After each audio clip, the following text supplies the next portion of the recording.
And of endless bliss, where all the praise is thine, some humble place at thy dear feet, may this poor sinner find.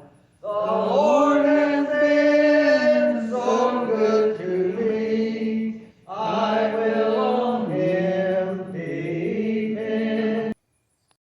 Hello my friends, welcome to the Suburban Appalachia channel, and today we're going to be making a recipe. It's an old Blue Ridge Mountain, another old Blue Ridge Mountain favorite. It's called pickled corn, and we have some mixed color fresh corn that just come in the garden, and we're going to be putting it into these half-gallon jars for it to ferment. And I've already fixed one, and I hope you can see that. We come across some vintage wide mouth jars. But this is a good way of preserving corn to snack on, and it is pickled. It is a pickled vegetable, a pickled corn. But what you do, you shuck your corn and silk it and wash it, and then you want to cut it into about 3 to 4 inch long pieces, and you'll drop it in the jar, and it's beautiful. When you get a jar full, that's about as much as I'm going to put in that one. But I wanted to show you how to cut it. If you got an end on it, get rid of that. But you want to cut them about that long. You don't want to put the whole thing in. And we'll drop them down in the jar like so. Sometimes you can break the cobs easier, but I wanted you to see how we cut it up. And when we get these jars full, I'll show you how to do the brine to pickle it with. And I'm going to go ahead and fill up these jars, and we'll be back in just a minute.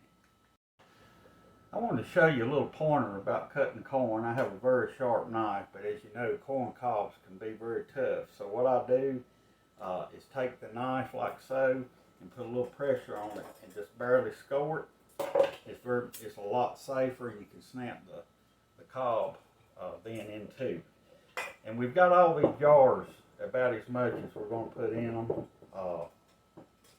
Might could get a little more in there, but you want to have all your cobs submerged into the brine solution. It's very pretty in the jar. So we'll save that. We'll put them in the freezer. But you can see I've got 3 half gallons, and you want to take, even though we're going to be doing a fermentation, I washed these jars, scrubbed them, and then I boiled them for 5 minutes to sterilize them.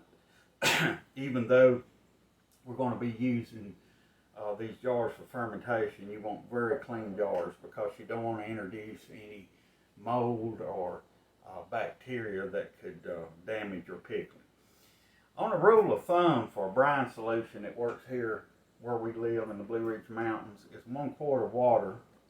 You take and add to it 2 tablespoons of salt. And that works for brine pickling about anything here. And depending on where you live, your altitude, or maybe even what country you live in, fermentation takes place on a different rate.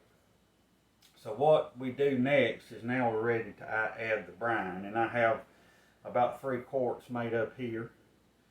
And we'll just take this brine solution, which is 2 tablespoons of salt per quart of water, and we'll fill these jars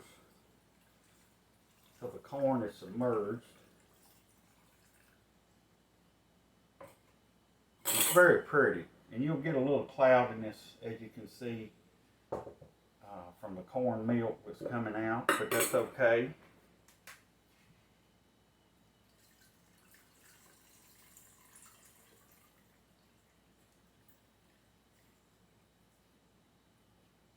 You'll fill up your jars.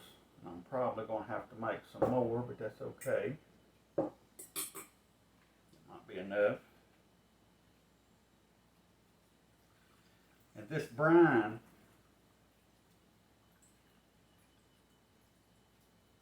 you'll have to make just a little more for that one, but that's okay. And this brine will set up a fermentation in the corn.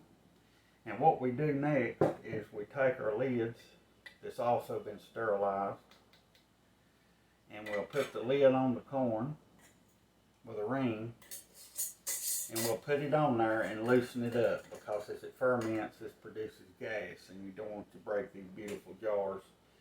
And what'll happen is I'll take these jars, and I'll put them in here in the basement in a dark, cool place, and I'll check them every day.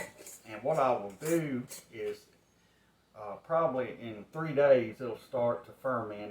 He'll already start today to ferment, but you'll need to taste it. So you get you a cob off the top, cut you a slice off, and taste the corn. And when it gets to the sourness that you desire, take your jars, clean the lids, and then process them in a hot water bath for 10 minutes. And it may take 4 to 5 days for us to get the flavor that we're looking for, and it could be more or less depending on where you live. But one of these jars we will take and put in the refrigerator, and if you choose after they ferment to the point that you like them, and it is delicious. It's a delicious recipe for corn. It tastes so good.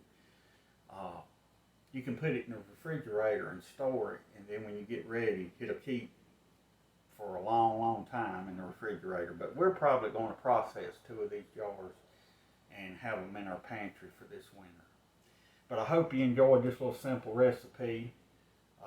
We'll start taste testing this probably Tuesday, and when it finishes, we'll process them and put them on the shelf. And I hope you've enjoyed this video, and I hope you'll join us again. If you like the Suburban Appalachia channel, please subscribe and like our videos. And like I say, we're showing, we live here in the Blue Ridge Mountains of southwestern Virginia, and we're showing what you can do with just a small plot of land, what kind of food that you can prepare and put away for the winter. But this channel is going to showcase life here and some of the old recipes and old crafts.